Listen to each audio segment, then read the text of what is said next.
Welcome back, everyone. Israeli strikes on Tuesday killed over 90 Palestinians. One of the strikes hit a house and killed 19 members of the same family. LBC Ben Kentish discusses with Israeli MP Shelly Meron from an opposing party of Netanyahu. She may be from an opposing party, but does she believe he's a war criminal?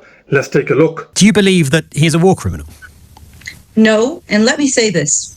You know, I'm an opponent. I have a lot of criticism when it comes to Prime Minister Netanyahu and his government, but I think it's despicable to put the Prime Minister of a democratic country in the same line as the heads of Hamas, which is a terror organization. And therefore, of course, I don't support these arrest warrants. I think that Israel is not doing a good enough job with telling our story, our perspective, what is happening in the Israeli side of things. You know, I'm a mother of two daughters. My two daughters, the oldest one is 18 and the other one is 15. We've been running to shelters for almost 2 years, a few times a day. It's not normal also for the Israeli side. We had hundreds of missiles being fired at us from Iran just in the recent few weeks. But so children being blown up while queuing for water, of course it's not normal. And anyone in their right mind would condemn that and condemn Hamas as an organisation. But children being blown up while queuing for water or food is not normal either, or justifiable, I would suggest. Listen, when it comes to civilians, of course, I don't want any civilian to get hurt. I don't want civilians to be starved. Haven't just been hurt. They've been an awful lot, thousands upon thousands upon thousands of innocent Palestinians are dead and have been killed by your military. But let me just say this. First of all, let us all remember that the numbers that are being put out there by Hamas, they're not exactly numbers that we can trust, right? This is a terror organization. Shelly, come on. Nobody disputes it's thousands upon thousands of thousands. I didn't put a specific figure on it, but nobody in their right mind, including the IDF, by the way, disputes that we are talking about thousands upon thousands upon thousands of civilian dead. So let me just answer that if I can. Sure. Listen, I served in the Israeli Air Force for 7 years. I was a captain in the Israeli Air Force, and I took part in many operations. When I sat at the ops room where you control an operation and a civilian would come close by or a child, we would stop the operation immediately. The IDF obeys by the international law. This is a democratic country. We do our best not to harm civilians. It's not in our interest to harm civilians. Yes, civilians get hurt. It's horrible. War is horrible and ugly, and I feel sorry for any civilian that gets hurt.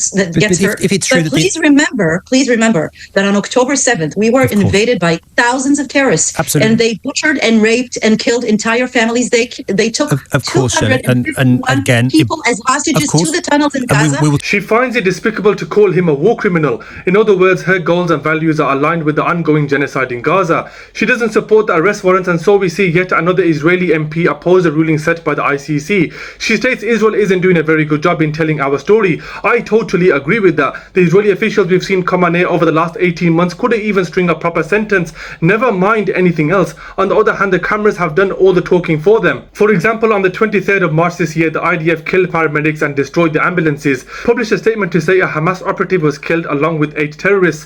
When the video was released, it uncovered a mass grave of paramedics along with the ambulances. You can't make this stuff up. Just look at her face. She looks just as evil as the rest of the Israeli officials we've seen over the last 18 months. But just on the issue with Gaza, you say the IDF abides by international law. Why do so many international law experts across the world, therefore, why have so many of them come out and said not only have war crimes been committed, but they believe that Israel is conducting genocide in Gaza? Why have so many of them said that?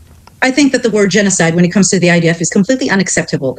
This war was imposed on Israel. We did not want this war. And I've said earlier, I'm an opposition member and I support the end of this war. But that does not make our IDF soldiers criminals. Nobody intends to kill civilians. You know, our belief, our values, our liberal democratic values, we sanctify the living, not the dead. And that sets us apart from the jihadists, the fundamentalistic, and of course, exactly like the regime in Iran, which is a fanatic The regime. reports in Israeli newspaper Haaretz from Israel, serving members of the IDF, saying they had been ordered to kill civilians. Those reports are false. I believe they're completely false. You know, my daughter is a soldier. She was enlisted 4 months ago.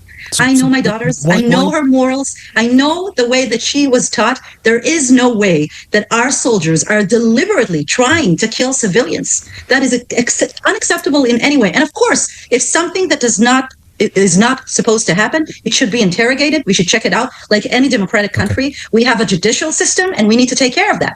But when it comes to our army, I completely believe that we do our best not to harm civilians. But yes, they do get hurt within this war since Hamas is embedded within the population. Don't forget that Hamas has missile launchers. I haven't forgotten and it. I want, equipment. Shelly, She's talking out of her stinky backside. This despicable woman says Israel did not want this war. Why were there over 500 checkpoints in Palestine in 2011, 14 years ago? Life was unbearable for the Palestinians. You couldn't even buy a bottle of milk without going through several checkpoints. She says our values are liberal democratic values, and that's what sets us apart from the jihadists. Let's analyze that for a second. When was the last time a jihadist group killed over 100,000 civilians? When was the last time a jihadist group destroyed all the hospitals and all the schools? When was the last time a jihadist group fired 300 bullets into a 6-year-old girl? Let's be real here. The real jihadist is Israel. If you disagree with that, tell me a jihadist group in the last 30 years who has inflicted the same, if not more, violence and destruction than Israel has in the last 2 years. It doesn't exist. Anyway guys, thanks for watching. Let me know your thoughts in the comment section below. Support me by liking and subscribing, and I'll see you on the next video. Peace out.